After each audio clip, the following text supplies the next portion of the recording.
Mazi, you'll be out. Mazi, it's strong. Let's see. Now we can't just for him. I called him. I said, Mazi, you know, first cover, he move. As well as opportunity for coming up on Network Africa. The National Vote Counting Commission in Cameroon declares 92-year-old Paul Biya the provisional winner of October 12 election. Voters prepare for a presidential race in Côte d'Ivoire as Independent Electoral Commission begins distribution of voter cards in Abidjan. Plus, a multiple vehicle crash kills over 40 people on Kampala-Gulu Highway, leaving several others injured in Uganda.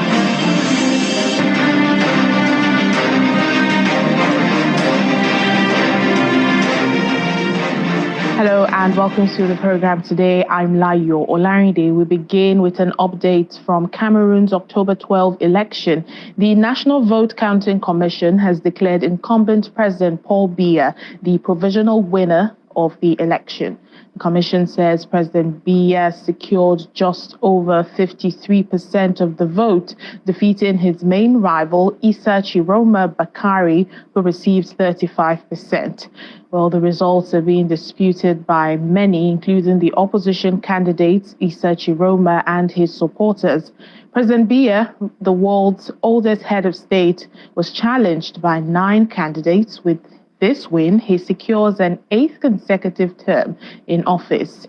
The next election is scheduled for 2032, which means he will be nearly 100 years old at the time. The official final results of the Cameroonian presidential election are still expected to be announced by the Constitutional Council, and that's on or before October 27, 2025. Well, staying with updates from Cameroon's election, protests broke out overnight in Garoua after supporters of opposition presidential candidate Issa Chiroma accused Paul Biya of attempting to rig the election in his favor.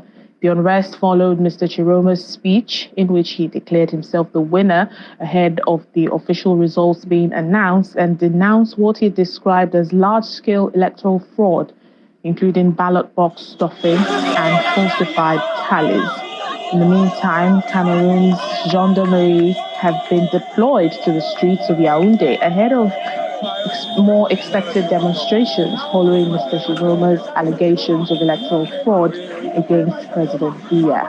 President Biya, who has ruled Cameroon for 43 years, is widely expected to be declared the winner by the Constitutional Council on or before October 27.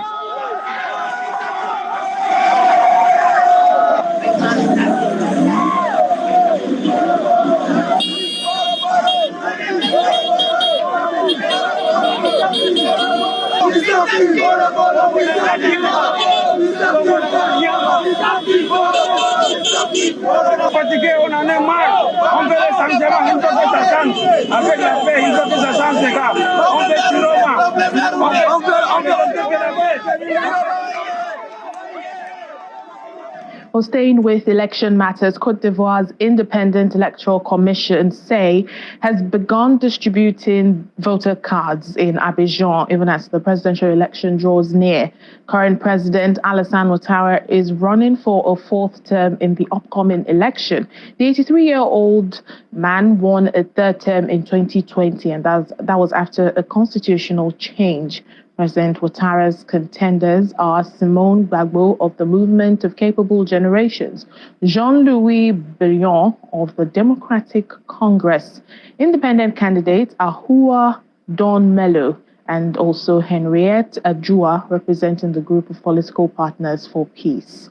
Earlier this month, protests over President Ouattara's election bid erupted in the country, with more than 200 protesters arrested.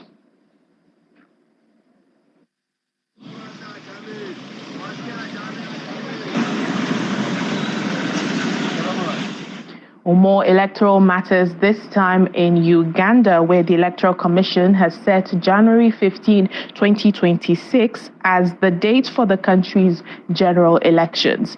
81-year-old President Yoweri Museveni, who has been in power since 1986, is seeking re-election after changing the constitution twice, removing both age and term limits.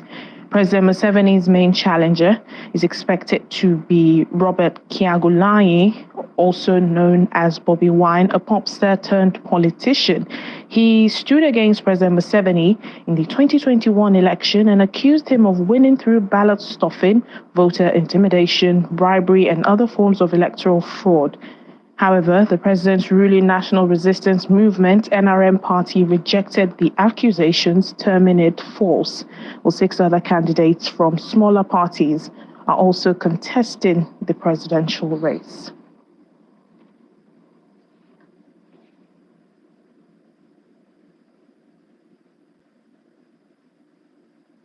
Still in Uganda, at least 46 people have been killed after several vehicles collided on a major highway in the country. Authorities revised an earlier death toll of 63, saying some of those initially counted were found alive and now receiving treatment. The crash happened shortly after midnight on the Kampala-Gulu highway when 2 buses traveling in opposite directions collided while trying to overtake a lorry and a car. Police say one bus swerved to avoid a crash, but that maneuver caused the head-on and side collision, leading to a chain reaction that left other vehicles overturned.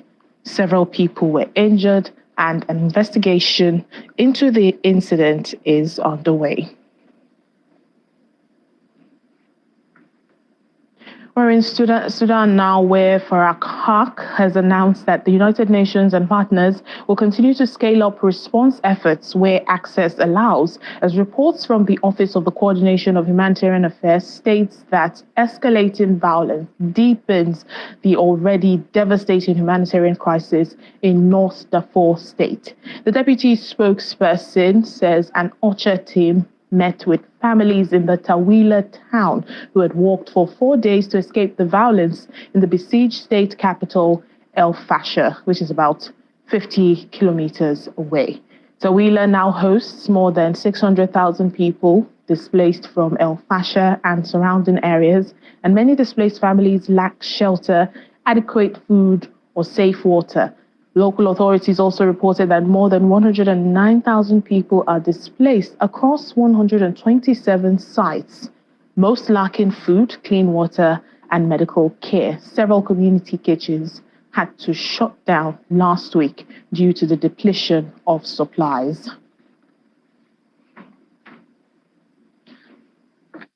To Sudan, the Office for the Coordination of Humanitarian Affairs reports that as escalating violence deepens the already devastating humanitarian crisis in North Darfur state, we and our partners continue to scale up our response efforts where access allows. Yesterday, in the town of Tawala, an OCHA team met families who had walked for 4 days to escape the violence in the besieged state capital, El Fasher, which is about 50 kilometers or 31 miles away. On Sunday and Monday alone, some 350 families, mostly women, children, and older people, arrived in dire condition, some of them injured along the way. Dozens of young men who fled with the group are still missing, raising serious protection concerns. We and our humanitarian partners have provided food, water, and basic medical care to the new arrivals, but needs far exceed available resources. Tawala now hosts more than 600,000 people displaced from El Fasher and surrounding areas, and many displaced families lack shelter, adequate food, or safe water. OCHA is coordinating with authorities, donors, and partners to mobilize additional capacity, resources, and support. On the ground in El Fasher, repeated attacks continue to imperil civilians. Local sources report that yesterday, heavy shelling struck central parts of the city, endangering thousands of civilians in one of El Fasher's most densely populated areas. Local authorities report that more than 109,000 people are displaced across 127 sites, most lacking food, clean water, and medical care.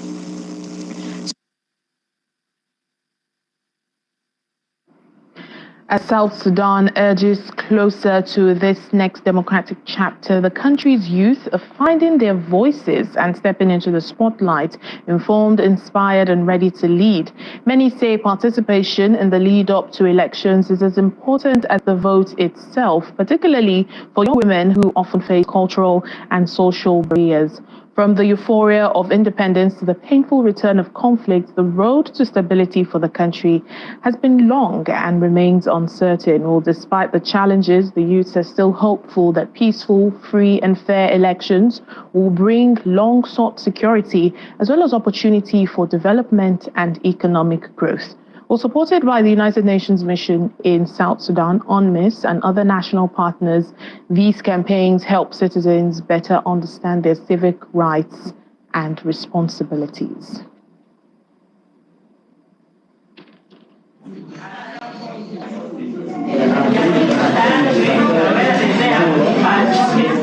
Are usually more technologically savvy. Do I have to stick here? Are you all? It includes voting. It's over here. So, which one is that?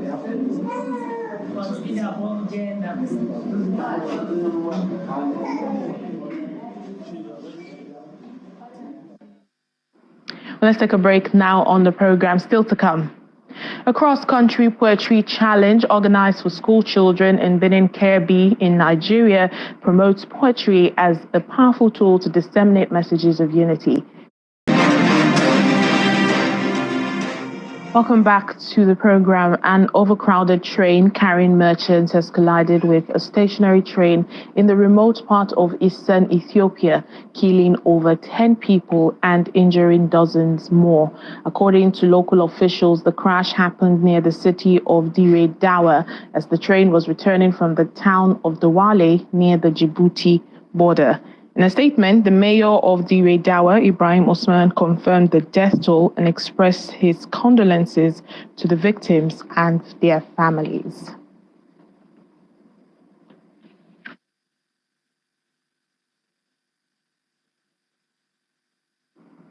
In South Africa, 2 teenagers have been killed and 5 others injured in a shooting in the Westbury area of Johannesburg. Authorities believe the incident is gang-related, and initial reports indicate that the 7 victims, aged between 13 and 19, were targeted by individuals believed to be affiliated with a rival gang.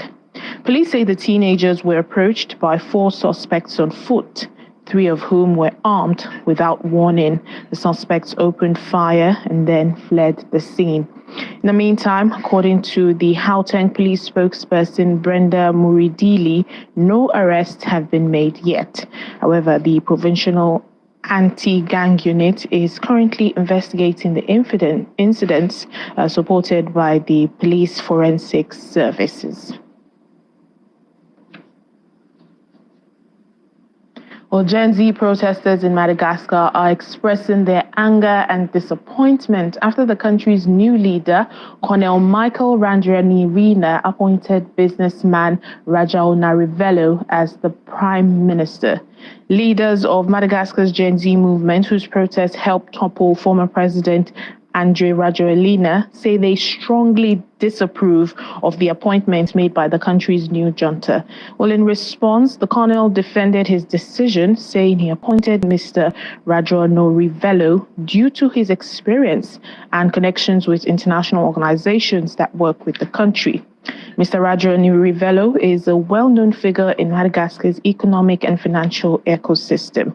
Well, the Gen Z Mada movement have said that the appointment runs contrary to the desired structural change it had been fighting for. Well, let's take you back to one of our leading stories for today, the election in Cameroon, October 12 election in Cameroon. An update from there, the National Vote Commission confirming incumbent President Paul Biya as the provisional winner. Well, joining us now for more discussions on this is the Director of Democratic Future in Africa, Dr. Chukwemeka Eze. Thank you for joining us on the program today. Thank you for having me. Well, it's been over a week since the October 12 vote in Cameroon, and the official results from the Constitutional Council are still pending. Do you have concerns about, the credibility of these results? Of course, I am. The integrity of the election is already compromised. If you look at the events happening, first of all, Biya's regime used military tribunals to arbitrarily detain opposition members, civilian journalists, and civil society figures on the pretext that they had committed terrorist acts.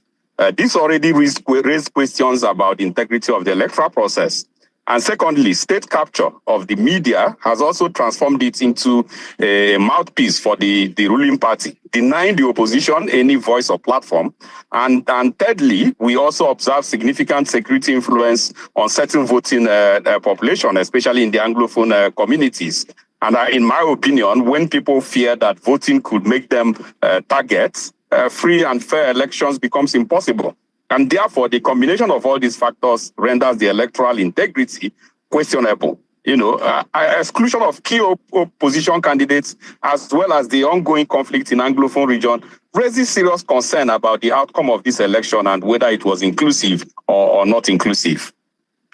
And, we've heard from the opposition candidate, the main opposition candidate, Issa Chiroma, who had even declared himself winner of the election, but he and his supporters are rejecting what they call electoral fraud. For President Biya, he's set to, for an 8th consecutive term in office. What do you think this will mean for the future or the present democracy atmosphere in Cameroon? You see, you have just taken a scan of the entire continent, Madagascar, Sudan, and so on and so forth in your just before this conversation. In many African countries, the old generation of political leaders continue to hold on to power, often for decades, despite growing concerns for economic justice and equity. But what is also interesting is that this concentration of power has sparked growing discontent among the youths who are voicing their concerns, sometimes above their lungs for change. Young people are now demanding new leadership, job opportunities, and reforms that reflect modern values and aspirations in line with Africa's philosophy of Ubuntu. So their voices are increasingly heard through protests, social media campaigns, and civic movements, challenging the entrenched political order. So those who don't understand this, they are all not just organizing around stolen and fraudulent elections, but also around economic and social justice. And they are intersectional in nature, they are intergenerational in nature, and they are even detribalized, only united by the issues around economic justice. So in Cameroon, with the likelihood of the Constitutional Court declaring Paul Biya by or before 26th as the winner of the election, and that would be maintaining control over power for the last more than 4 decades, and often citing these issues around experiences and stability as reason for continued leadership. This has already led to, if you see the streets of Cameroon and Yaoundé in many parts of the country, to the kind of protest that we are seeing, and which I foresee that may continue even after the announcement of the results. So issues such as unemployment, governance challenges, and the calls for constitutional reforms are central to their concerns. So the youth push for political renewal highlights the growing tension between this entrenched old guard and the new generation that is eager for participation and for change. Yes, and like you've mentioned, the protests seem to be growing with, the opposition rejecting the results. What steps now should be taken, especially to prevent political instability and violence? And is there a role regional powers can play in Cameroon, even as this even as all of this is playing out in the country? You see, the generational dynamics is shaping the future of Cameroon's political landscape, emphasizing the urgent need for inclusive governance that reflects the aspirations of this young population, while even addressing the long-standing issues of governance and development. And for me, it's pathetic because I don't know whether it is because of the geography of Cameroon, placed closely to West Africa and yet not a member of ECOWAS. It's supposed to be part of Central Africa and yet detached from the politics of Central Africa and always obscured in the discussions at the level of African Union, probably because the oldest ambassador to African Union chairs the community of ambassadors. And that makes always the Cameroonian ambassador the oldest. So probably because of that, the issue of Cameroon doesn't come up for continental or regional discussions.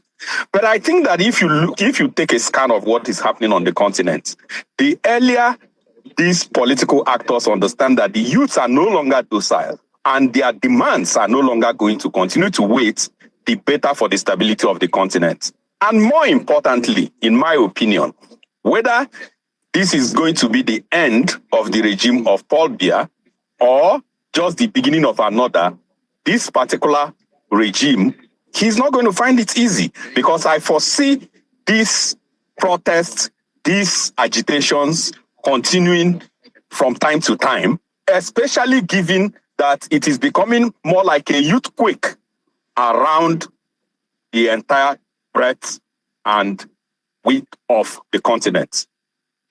All right, then. Thank you so much, Director of Democratic Future in Africa, Dr. Chukwuemeka Eze. Thank you for speaking to us on Network Africa.